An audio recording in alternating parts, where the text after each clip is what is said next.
Thank you so much for joining me here. My name is Damali. I'm from Forerunner Counseling. For those of you who have not been here before, I'm the founder and lead counselor here at Forerunner Counseling.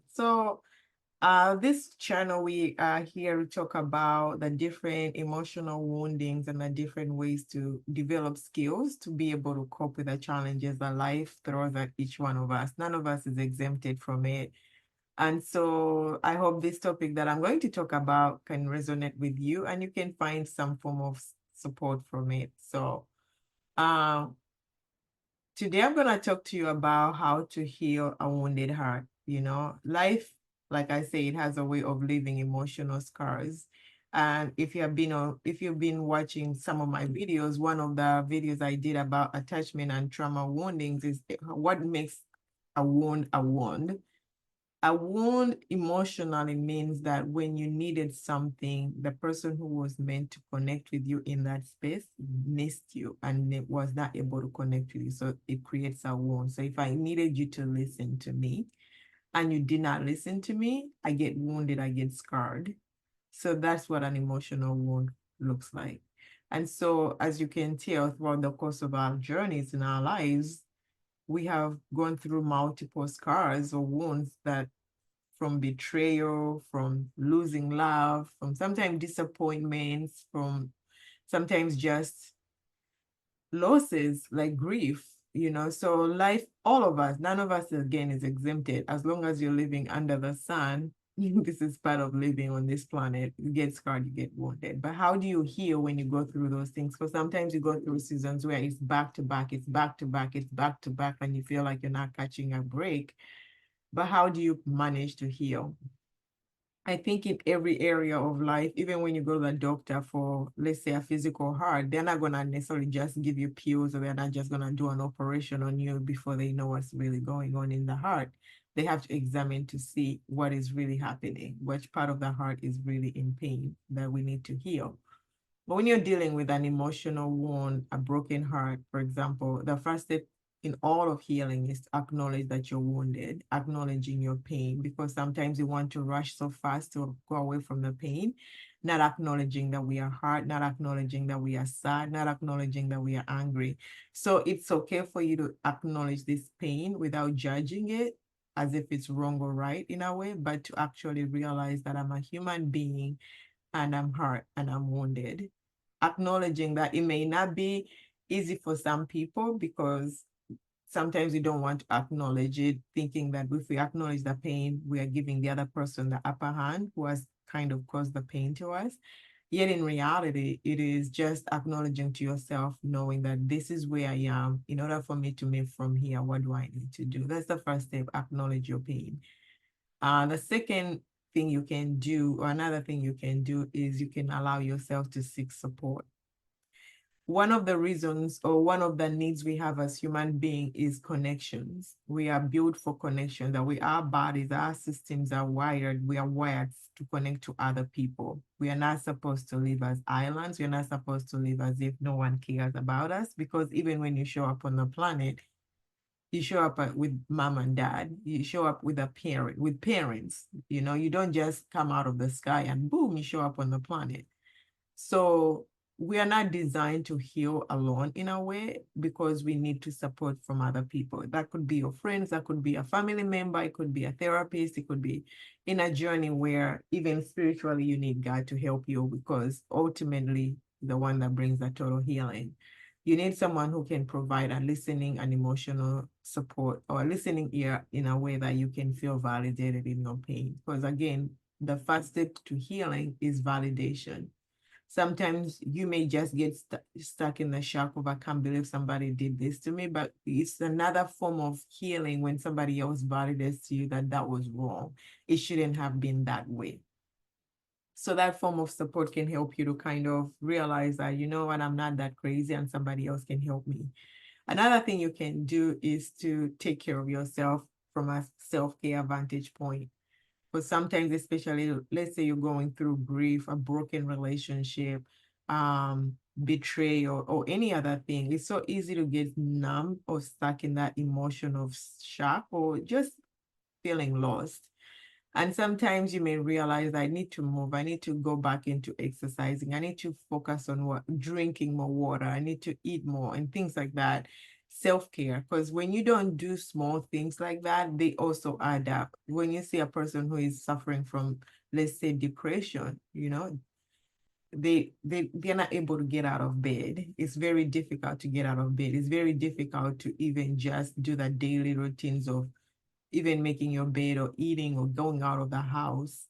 So when you're hurt, if you acknowledge that you're hurt, don't neglect self-care because it will help you in your journey to healing, right? And so another thing you can do is you can try to work through forgiveness.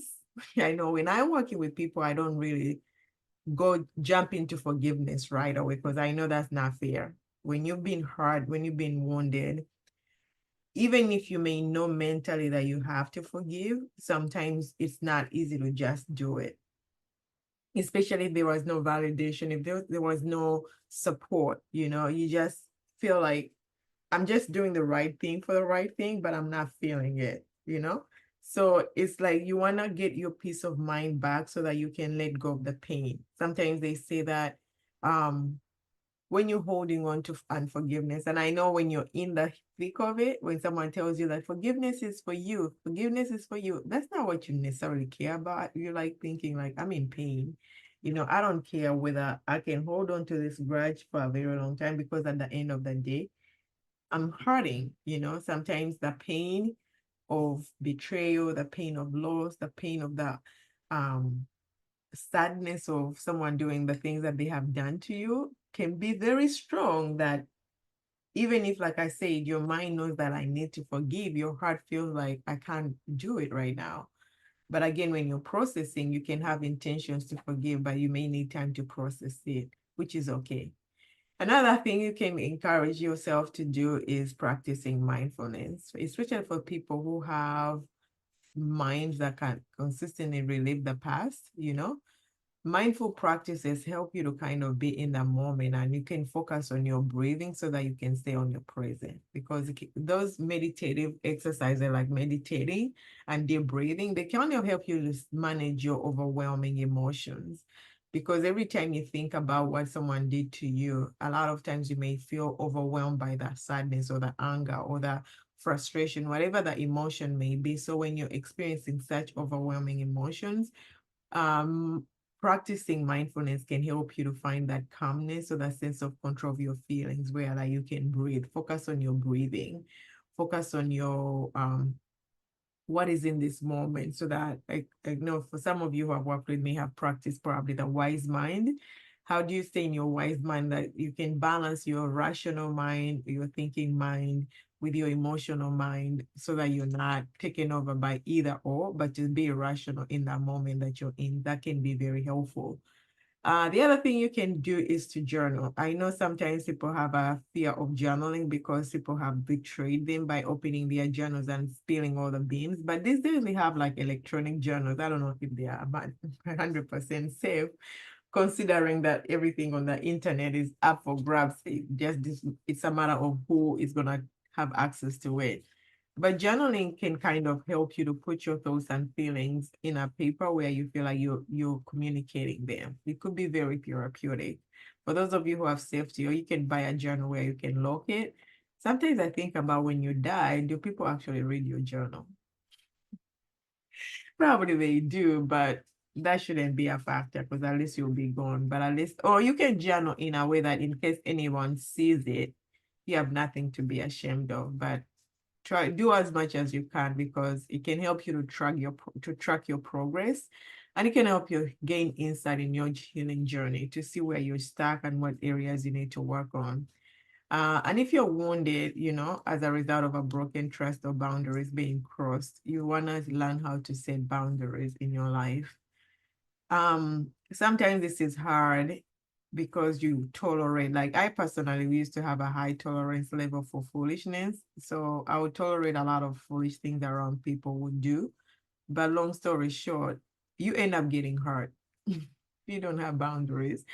So you need to observe the people in your life so that you can watch how they operate, who they are, what their beliefs are, what their values are, so that you can learn to set healthy boundaries. Because one of the reasons we get wounded, not all the time, but I'm saying sometimes, when we don't have healthy boundaries, we attract people who are going to cause us pain because we are so caught up in not wanting to lose their relationships with us.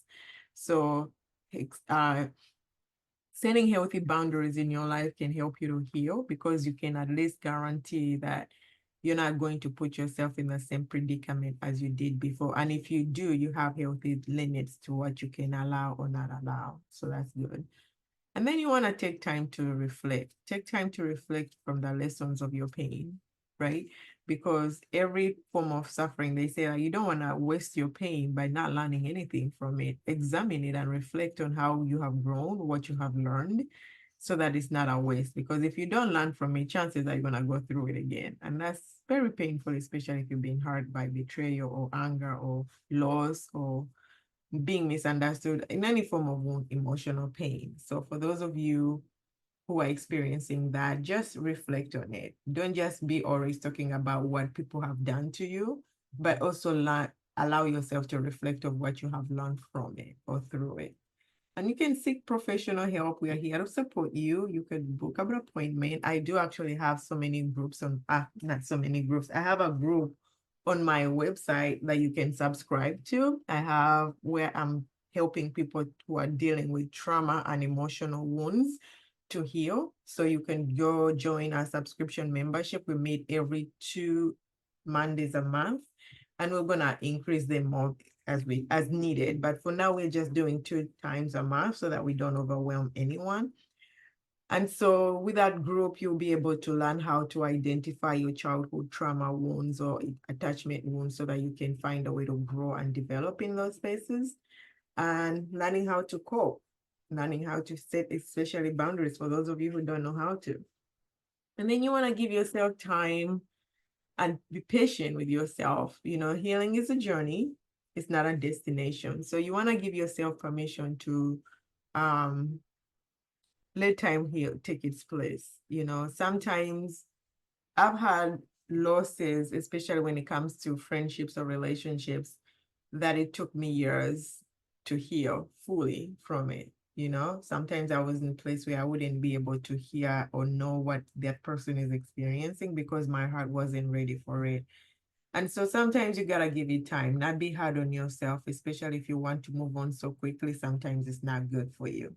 You don't have to rush the healing process. Sometimes it takes time. So if this is something that is speaking to you, feel free to reach out to my website, Forerunner Counseling. Reach out to me. You can call me. You could schedule an appointment on my website. You could join our skills group. And I'm actually having, if you're watching this before January 20th, I have an upcoming class for healing the heart, coming from a spiritual standpoint. For those of you that are interested, we meet every Saturday morning, 9:30 to 10:30. And for those who can do evenings, you can just privately send me a message so we can give you the other dates that we have, because I have other students that are going to be doing evenings, but we have to come to an agreement of what time that would be or what day of the week it will be. So thank you so much for joining me. Please feel free to share this with someone else that you may know that is experiencing pain and grief or loss or wounds in the heart. Be patient with them, be patient with your own self if this is what you're going through, and also subscribe and put that notification button on so that when I release a new video, you are one of the first ones that know what's happening. And also join my newsletter that I send out every Friday morning for those of you who wants to keep up with some of the dates and the topics that I'm talking about, especially developing in skills in your mental health. I'll be more than happy to help you to navigate your journey. So thank you again for watching, and feel free to share with someone that you know that is going through this. Thank you.